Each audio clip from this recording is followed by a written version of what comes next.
మహారాజా, పక్క రాజ్యమైన సూర్యపురికి చెందిన మహారాజు వీరతిలకుడు అతని సైన్యాన్ని వెంట పెట్టుకుని మనపైకి దండెత్తి వస్తున్నాడు. మహామంత్రి, మీరు వెంటనే మన ఖజానాన్ని మన రహస్య స్థావరానికి తరలించండి. అలాగే మన సైన్యాధిపతిని మన సైన్యంతో దాడి చేయటానికి సిద్ధంగా ఉండమని ఆదేశం ఇవ్వండి. మహామంత్రి వెంటనే ఖజానాన్ని రహస్య స్థావరానికి చేర్చడానికి బయలుదేరాడు. ఈలోపే సూర్యపురి మహారాజు వీరతిలకుడు విశ్వకర్మ మందిరంలోకి చొరబడి అతన్ని అంతం చేస్తాడు.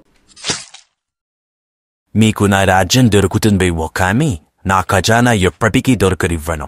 నేను చనిపోయాక దానికి కాపలాగా మారి మీలాంటి దుష్టుల చేతిలో పడకుండా కాపాడుకుంటాను. అలా కొన్ని వందల సంవత్సరాల తర్వాత విజయగిరి రాజ్యం సీతాపురంగా మారింది. అదే గ్రామంలో వీరయ్య అనే వ్యక్తి నివసించేవాడు.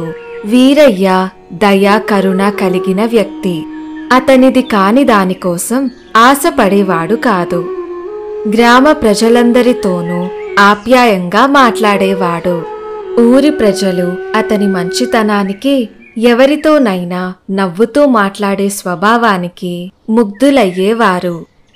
పేదవాడే కాని ఎవరికైనా ఇబ్బంది ఉంటే తన శక్తి మేరకు సహాయం చేసేవాడు. వీరయ్య మంచితనం చూసి ఊళ్ళో కొందరు అసూయ పడేవారు. గ్రామానికి దూరంగా ఉన్న ఒక పట్నంలో వీరయ్య రోజువారీ కూలీగా పనిచేసేవాడు. వీరయ్య తల్లి పార్వతి వృద్ధురాలు. ఇంటి పనులు చేసుకోలేక ఇబ్బంది పడేది. ఒకరోజు ఉదయం వంటింట్లో పనిచేస్తున్న పార్వతి వీరయ్యతో ఇలా అంది.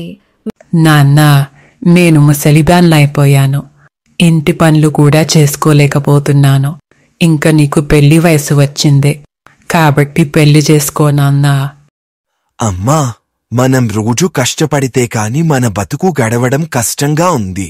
అలాంటప్పుడు నేను పెళ్లి గురించి ఎలా ఆలోచించగలను? నేను పెళ్లి చేసుకుని మరింత పేదరికంలోకి వెళ్లాలనుకోవట్లేదమ్మా. నాన్న, మీ ఆందోళన నేను అర్థం చేసుకోగలను. కాని పరిస్థితులు ఎలా ఉన్నా ఒక మంచి భార్య ఉంటే మీకు అండగా ఉంటుంది. వీరు కలిసి మంచి భవిష్యత్తును నిర్మించుకోవచ్చు. బహుశా ఆమె మన చీకటి జీవితంలోకి కొంత వెలుగును తీసుకురావచ్చు. నాకది నమ్మాలని ఉందమ్మా. కాని ప్రస్తుతం నేను ఆలోచిస్తున్నది రేపటి రోజు ఎలా గడుస్తుందని. అప్పులు కుప్పులు తెప్పులుగా పెరిగిపోతున్నాయి. ఇంటి అద్దె కట్టలేదని మన ఇంటి యజమాని కోపంగా ఉన్నాడు. మన పరిస్థితి మెరుగుపడేదాకా నేను నా పెళ్లి గురించి ఆలోచించలేనమ్మా. నన్ను క్షమించు. వీరయ్య చిన్నప్పటి నుంచి తాము పడుతున్న అవస్థలకు, పడుతున్న ఇబ్బందులకు పార్వతి బాధపడింది. వీరయ్య తన తల్లి బాధను పసిగట్టి ఆమె పట్ల బాధపడ్డాడు. కాని అతను అదనపు బాధ్యతలు తీసుకునేందుకు సిద్ధంగా లేనందున పెళ్లి చేసుకోటానికి ఇష్టం చూపలేదు. ఆ రోజు సాయంత్రం తన ఆలోచనలకు అంతులేక మనశ్శాంతి కోసం వీరయ్య అడవిలోకి వెళ్ళాడు. డబ్బు సంపాదించడం ఎలా అని ఆలోచిస్తూ ముందుకు వెళ్తుండగా ఒక పొద కదులుతూ కనిపించింది. కుతూహలంతో ఉన్న వీరయ్య అది ఏమిటో చూసేందుకు దగ్గరికి వెళ్ళాడు.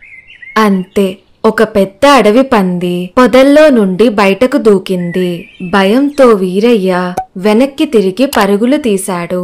కోపంతో ఉన్న అడవి పంది వీరయ్యను వెంబడించింది. తెలిసి తెలియని దారిలో అడవిలో పరుగులు తీస్తూ ప్రమాదవశాత్తు ఒక లోతైన గోతిలో పడిపోయాడు. అతను చాలా భయపడిపోయాడు. అతను మట్టి మరియు రాళ్లతో నిండిన గొయ్యలో జారడం ప్రారంభించాడు. అలా జారుతూ చివరికి అతను ఒక గుహలో పడిపోయాడు. గుహ లోపల చాలా చీకటిగా ఉంది. గుహలో దుమ్ము ధూళి మరియు సాలెగుళ్ళు గుహలోని ప్రతి మూలాలలో వేలాడుతూ కనిపించాయి. వెలుతురు తక్కువగా ఉండటంతో వీరయ్యకి చాలా భయం వేసింది. భయంతో అతను వెంటనే గుహ నుండి బయటపడాలని నిర్ణయించుకున్నాడు. గుహ నుండి బయటపడాలనే దృఢ నిశ్చయంతో అతనికి తోచిన దిక్కువైపుకు నడక ప్రారంభించాడు. కాని అతనికి తెలియకుండానే గుహ లోపలికి లోతుగా వెళ్ళిపోయాడు. అక్కడా ఇక్కడా తిరుగుతూ గుహలోని ఒక ప్రదేశంలోకి ప్రవేశించాడు. కొంత దూరంలో మెరిసే కాంతి కనిపించింది. అక్కడ ప్రతి మూలలో చాలా ఆభరణాలు, వజ్రాలు, బంగారు నాణేలు మెరుస్తూ కనిపించాయి. ఎదురుగా నేలపై ఉన్న నిధిని చూసి వీరయ్య ఆశ్చర్యపోయాడు. అతను బంగారు నాణెలను తాకడానికి ప్రయత్నించినప్పుడు మహారాజు విశ్వకర్మ ఆత్మ అతని ముందు ప్రత్యక్షమైంది. ఆ ఆత్మ చుట్టూ వెలుగు మెరుస్తుంది. ఆ ఆత్మని చూసి భయపడి వెనక్కి తగ్గాడు వీరయ్య.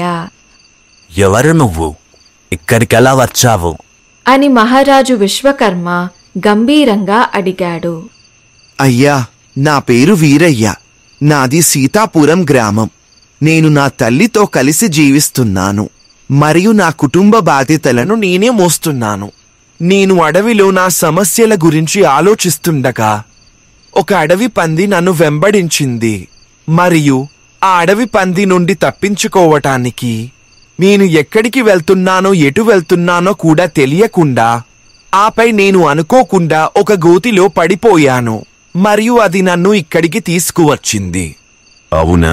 అని విశ్వకర్మ మహారాజు ఆశ్చర్యంగా అన్నాడు. అయ్యా, మీరు ఎవరు? ఈ ఖజానా ఎవరిది? అని వీరయ్య అడిగాడు. నేను విజయగిరి రాజ్యానికి చెందిన మహారాజు విశ్వకర్మను.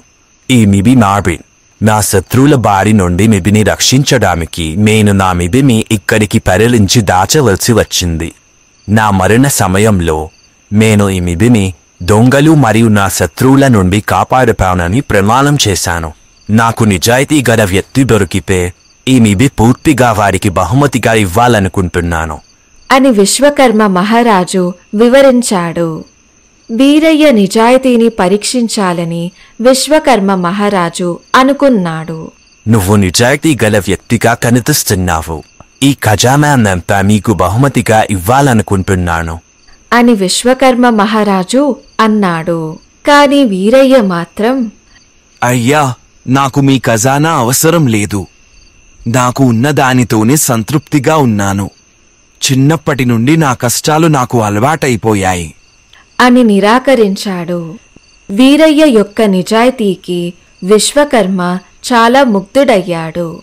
బాబు, మీ నిజాయితీకి నేను ముగ్ధుడయ్యాను. ఈ ఖజానా మీదే. దీన్ని మీతో పాటు తీసుకెళ్ళు. నాతో ఈ ఖజానా వద్దని చెప్పి సాహసం చెయ్యకు. నువ్వు నేరుగా మీ ఎడమ వైపుకు వెళ్ళి ఈ గుహ నుండి బయటపడచ్చు అని చెప్పి విశ్వకర్మ మహారాజు మాయమైపోయాడు. విశ్వకర్మ మహారాజును కలుసుకోగలిగినందుకు వీరయ్య సంతోషించి గుహలోంచి బయటకు వచ్చాడు. కొన్ని రోజుల తర్వాత గ్రామం నుండి కొంతమందిని తీసుకువచ్చి ఖజానాను గుహ బయటకు వీరయ్య తీసుకొచ్చాడు. ఆ తర్వాత ఆ నిధిని గ్రామస్తులందరికీ సమానంగా పంచి తన వాటాను కూడా తీసుకుని తన తల్లికి ఇచ్చాడు. అతని దయ మరియు ఉదారమైన చర్య కారణంగా అతని సీతాపురం హీరోగా గ్రామస్తులు ప్రశంసించారు. మరియు అతని ఆర్థిక పరిస్థితి స్థిరంగా ఉండటంతో అతని తల్లి అభ్యర్థన మేరకు అతను తన వివాహానికి అంగీకరించాడు. అలా ఆ ఖజానా వీరయ్య గొప్ప మనసు కారణంగా ఆ ఊరిలోని ప్రతి ఒక్కరికి సొంతమైంది. ఫ్రెండ్స్, నాకు ఈ వీడియో చేయడానికి 2 రోజులు పట్టింది. ప్లీజ్ మీరు ఈ వీడియోకి ఒక లైక్ ఇవ్వండి అండ్ మన ఛానల్ ని సబ్స్క్రైబ్ చేయండి. మీరు ఇచ్చే లైక్స్ నాకు మరిన్ని స్టోరీస్ చేయడానికి మోటివేషన్ ఇస్తుంది. అలాగే మన స్టోరీస్ ని ఇంకొంతమందికి యూట్యూబ్ రికమెండ్ చేస్తుంది.